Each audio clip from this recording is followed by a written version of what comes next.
নমস্কাৰ স্বাগতম জনাইছো জীৱনৰ বাৰ্তা ইউটিউব চেনেলৰ নতুন এটা ভিডিঅ'লৈ আৰু আজি মই উপস্থিত আছো টেঙাখাত মৌজা অন্তৰ্গত দিহিংহুলা নেপালী গাঁৱত আৰু ইয়াতে এজন যুৱকৰ প্ৰচেষ্টাত এনেদৰে গঢ়ি উঠিছে সুন্দৰকৈ এখনি সুন্দৰ কৃষি পথাৰ আৰু ইয়াতে বিভিন্ন ধৰণৰ খেতি-বাতিৰ সৈতে তেখেত জড়িত আছে তেখেত অঞ্চলটো এজন পৰিচিত যুৱক বুলিব পাৰি যেহেতু দীৰ্ঘদিন ধৰি ছাত্ৰ সন্থাৰ লগত জড়িত আছে টেঙাখাত আঞ্চলিক ছাত্ৰ সন্থাৰ সৈতে জড়িত আছে আৰু ইতিমধ্যে তেখেতে সদূৰ ডিব্ৰুগড় জিলা ছাত্ৰ সন্থাৰ সাধাৰণ সম্পাদকৰ দায়িত্ব গ্ৰহণ কৰিছে তো তেখেতক পোনপ্ৰথমে আপোনালোকক চিনাকি কৰি দিবলৈ আহিছো এয়া হৈছে অৰ্জুন চেত্ৰী দাদা নমস্কাৰ প্ৰথমে আপোনাক অভিনন্দন জনাইছো এই যে দাদা আপুনি ইমান সুন্দৰকৈ এখনি কৃষি পথাৰ সজাই তুলিছে ইয়াত আমি বিভিন্ন ধৰণৰ শাক-পাচলি দেখিবলৈ পাইছো এই কৃষি কৰ্মৰ সৈতে আপুনি কেতিয়াৰ পৰা জড়িত আছে এই কৃষি কৰ্মৰ লগত জড়িত মোৰ প্ৰায় 12 বছৰ হৈছে সদুখন ছাত্ৰ সন্থা কৰি থকাৰ পৰাই আমি প্ৰথম অৱস্থাত আমি কম পৰিমাণে কৰিছিলোঁ যদিও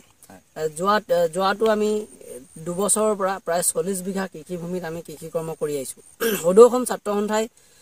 সাধাৰণ সম্পাদক শংকৰজ্যোতি বৰুৱা ডাঙৰীয়া এটি আহ্বান জনাইছিল যে ছাত্ৰ সন্থাৰ কৰ্মীসকল উৎপাদনমুখী হ'ব লাগিব নিজৰ পঢ়া শুনাৰ উপৰিও সাংগঠনিক কাম কাজৰ লগত ব্যস্ত থকাৰ লগতে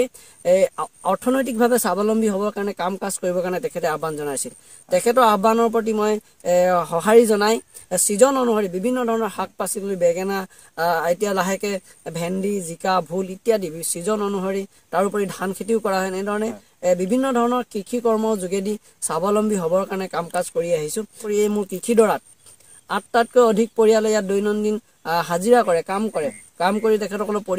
পৰিয়ালৰ ভৰণ পোষণ দিয়ে তাৰোপৰি চাবুৱা ৰংচঙি ঘোঁৰামৰা আদি বিভিন্ন ধৰণৰ বেপাৰী তাৰ পৰা বহু বেপাৰী আহি টেঙাখাত অঞ্চলৰ কেইবাজনো বেপাৰী আহি ইয়াৰ পৰা শাক পাচলি নি বিক্ৰী কৰি তেখেতসকলৰ পৰিয়াল ভৰণ পোষণ দি আছে গতিকে মই এইখনত এটাই কথা ক'ব পাৰোঁ যে কৃষি কৰ্মৰ যোগেদিও যে এজন ব্যক্তিয়ে চাকৰিৰ প্ৰতি এই বাট চাই নাথাকি কৃষি কৰ্মৰ যোগেদি বা মীন পালন পশুপালনৰ যোগেদিও এজন যুৱকে স্বাৱলম্বী হ'ব পাৰে তাকে মই আহ্বান জনাইছোঁ আৰু এইখিনিতে আপোনাক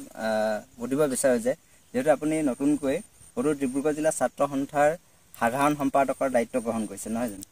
এই ক্ষেত্ৰত আপুনি ইয়াৰ পৰাই আপোনাৰ সতীৰ্থসকলক কি আহ্বান জনাব নতুনকৈ সদূৰ ডিব্ৰুগড় জিলা ছাত্ৰ সন্থাৰ সাধাৰণ সম্পাদকৰ দায়িত্ব প্ৰদান কৰিছে গতিকে যথেষ্টখিনি ব্যস্ত থাকিব লাগিব ব্যস্ত থকাৰ লগে লগে এতিয়া মই পৰিকল্পনা প্ৰস্তুত কৰিছোঁ যে এই কৃষিডৰাত পুৱাৰ ভাগত বা কাৰ্যসূচী নথকাৰ সময়ত আমি এই কৃষিডৰা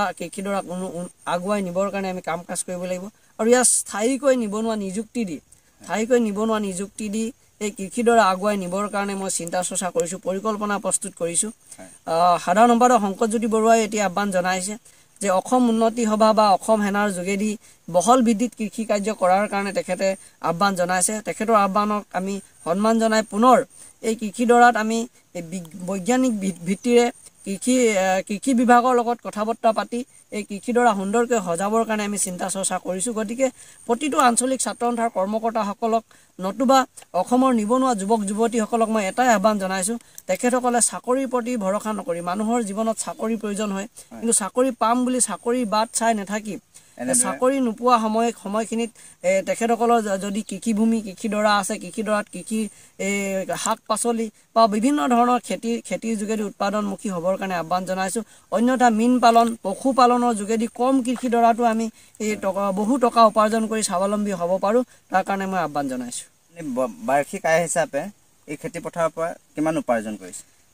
বাৰ্ষিক আয় হিচাপে যদি মই আপোনালোকক ক'ব যাওঁ তেতিয়াহ'লে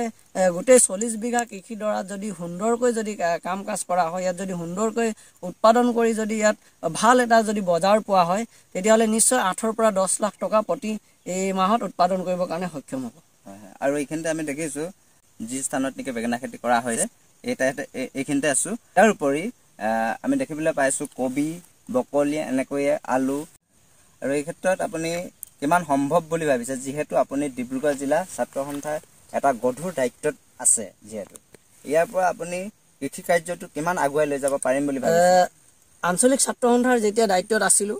তেতিয়াও এই কৃষিডৰা মই সমান্তৰালভাৱে কৰি আগবঢ়াই লৈ গৈছিলোঁ গতিকে জিলা ছাত্ৰ সন্থাৰ দায়িত্ব পোৱাৰ লগে লগে যথেষ্টখিনি ব্যস্ততা থাকিবলগীয়া হ'ব তাৰোপৰি মই ইতিমধ্যে আপোনাক কৈছোঁ যে মই ইতিমধ্যে পৰিকল্পনা প্ৰস্তুত কৰিছোঁ যে এই কৃষিডৰাত দৈনন্দিন ৰেগুলাৰভাৱে আমি নিবনুৱাক নিযুক্তি দি তেখেতসকলক এই কৃষিডৰাটো আগুৱাই নিবৰ কাৰণে মই পৰামৰ্শ দি নিজে পোৱাৰ ভাগত হওক বা কেতিয়াবা যদি মই এনে অভাৱত আজৰি সময়ত কাৰ্যসূচী নথকা সময়ত অভাৱত সময় নষ্ট নকৰি এই কৃষিডৰাত থাকি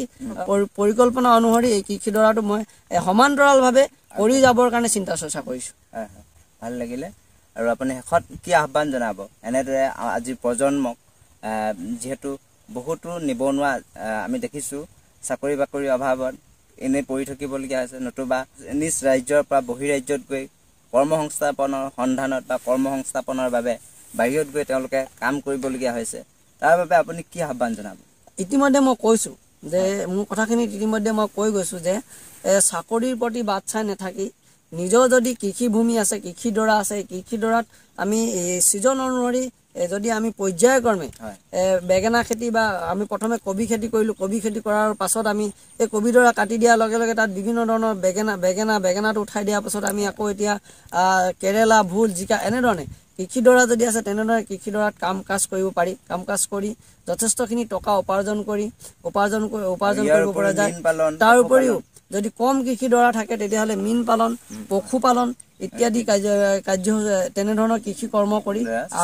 স্বাৱলম্বী হ'ব পাৰি। গতিকে মই নিবনুৱা যুৱক যুৱতীসকলক এটাই কথা মই আহ্বান জনাইছোঁ, তেখেতসকলে চাকৰিৰ প্ৰতি বাট চাই নাথাকে। চাকৰি মানুহৰ প্ৰয়োজন হয়,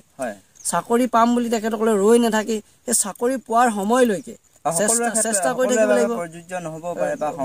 সম্ভৱ নহ'বও পাৰে। গতিকে ঠিক তেনেধৰণে চাকৰিৰ প্ৰতি কেৱল বাট চাই নাথাকি কাম কাজ কৃষি কৰ্ম কৰি অৰ্থনৈতিকভাৱে সংগ্ৰাম কৰি অৰ্থনৈতিকভাৱে স্বাৱলম্বী হ'বৰ কাৰণে কাম কাজ কৰি যাবৰ কাৰণে মই আহ্বান জনাইছোঁ। নিশ্চয়কৈ আপোনাৰ সৈতে কথা পাতি সঁচাকৈ বহুত ভাল লাগিল আৰু আমাৰ বাবে ইমান বহুমূলীয়া সময় দিয়াৰ বাবে আপোনাক অশেষ ধন্যবাদ। আৰু অদূৰ শেষত কি ক'ম আৰু বৰ বেছি দীঘলীয়া নকওঁ ভিডিঅ'টো। শেষত আপুনি চৰকাৰলৈ কি আহ্বান জনাব? আপোনাৰ লগতে বহুতো ব্যক্তি আমি দেখিছোঁ এনেদৰে কৃষি কাৰ্যৰ সৈতে জড়িত আছে, তেওঁলোকৰ বাবে চৰকাৰে কেনেধৰণৰ পদক্ষেপ ল'ব লাগে বা লৈছে? ইতিমধ্যে বহুতো পদক্ষেপ লৈছে বা তেনেকুৱা ধৰণৰ আঁচনিও আছে, কিন্তু বৰ্তমানে আপোনাৰ ফালৰ পৰা কি মতামত জনাব যে এই ক্ষেত্ৰত কৃষকসকলে সঠিক সময়ত বা সঠিকভাৱে সাহায্য সুবিধা পাইছে বুলি আপুনি ভাবেনে? অসম চৰকাৰৰ এটা ব্যাগুম কৃষি বিভাগ আছে, যিটো কৃষি বিভাগ কেৱল কাৰ্যালয়ত থাকি তেখেতসকলে পৰিচালনা কৰি আছে। গতিকে মই সেই কৃষি বিভাগক এটা আহ্বান জনাওঁ যে পথাৰলৈ আহিব লাগে, পৰিদৰ্শন কৰিব লাগে।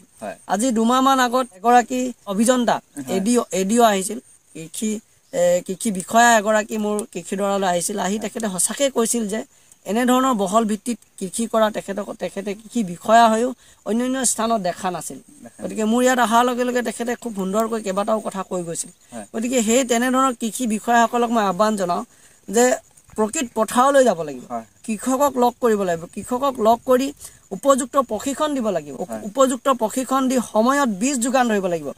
আলুটো যদি আমি ছেপ্টেম্বৰ অক্টোবৰত লগাবলগীয়া হয়, যদি ডিচেম্বৰ জানুৱাৰীত যদি বীজটো আহে তেতিয়াহ'লে কেতিয়াও আমাৰ ইয়াৰ কৃষকে স্বাৱলম্বী হ'ব নোৱাৰে। গতিকে সেইকাৰণে মই এই কৃষি বিভাগক আহ্বান জনাইছোঁ যে তেওঁলোকে নিবনুৱাসকলক উপযুক্ত প্ৰশিক্ষণৰ ব্যৱস্থা কৰিব লাগে। প্ৰশিক্ষণৰ ব্যৱস্থা গ্ৰহণ কৰাৰ উপৰিও বীজ সাৰ যিসমূহ আহে সময়ত দিব লাগে, প্ৰকৃত কৃষকক দিব লাগে। তেখেতসকলে প্ৰকৃত কৃষকক আহি গাঁওসমূহ গ্ৰাম্য অঞ্চলসমূহত আহি কৃষি পথাৰখিনি পৰিদৰ্শন কৰি সেই কৃষিডৰাত কি ৰোপণ কৰিলে তাৰ সঠিক উৎপাদন হ'ব, তাৰ কাৰণে বৈজ্ঞানিক ভিত্তিত কৃষকসকলক কৃষি কৰ্মত নিয়োজিত কৰাবৰ কাৰণে মই চৰকাৰলৈ আহ্বান জনাইছোঁ। ইয়াৰ উপৰিও চৰকাৰৰ ফালৰ পৰা যিখিনি প্ৰশিক্ষণ দিয়া হয়, মই নিজেও কেইবাবাৰো প্ৰশিক্ষণ দিবলৈ গৈছোঁ, কিন্তু যিখিনি প্ৰশিক্ষণ দিয়া সেই প্ৰশিক্ষণখিনি উপযুক্ত নহয়। যিখিনি প্ৰশিক্ষণ মোক তাত দিছিলে সেই প্ৰশিক্ষণখিনি মই নকওঁ যে একেবাৰে হেৰি নহয়, কিন্তু আৰু উন্নত মানৰ প্ৰশিক্ষণ দিব লাগিব। এই নিজৰ কৃষিডৰাৰ থলীত আহি এই শস্যসমূহৰ কি বেমাৰ হৈছে বা মাটিটোৰ গুণাগুণৰ ওপৰত কৃষকসকলক জ্ঞান প্ৰদান কৰিব লাগিব। তেনেধৰণে যদি চৰকাৰখনে বা কৃষি বিভাগে যদি কাম কৰে,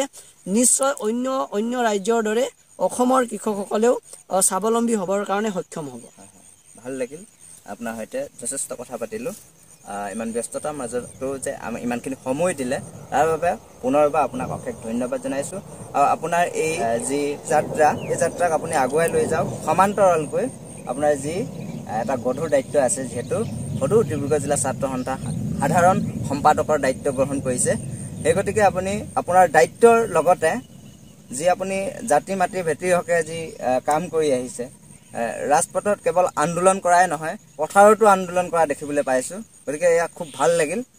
সদৌ শেষত আপোনাৰ যাত্ৰা অব্যাহত ৰাখক, আপোনাৰ যাত্ৰা শুভ হওক, মংগল হওক, তাৰে কামনাৰে আজিৰ এই ভিডিঅ'টো আপোনাৰ এই খেতি পথাৰৰ পৰা সমাপ্ত কৰিছোঁ। ধন্যবাদ।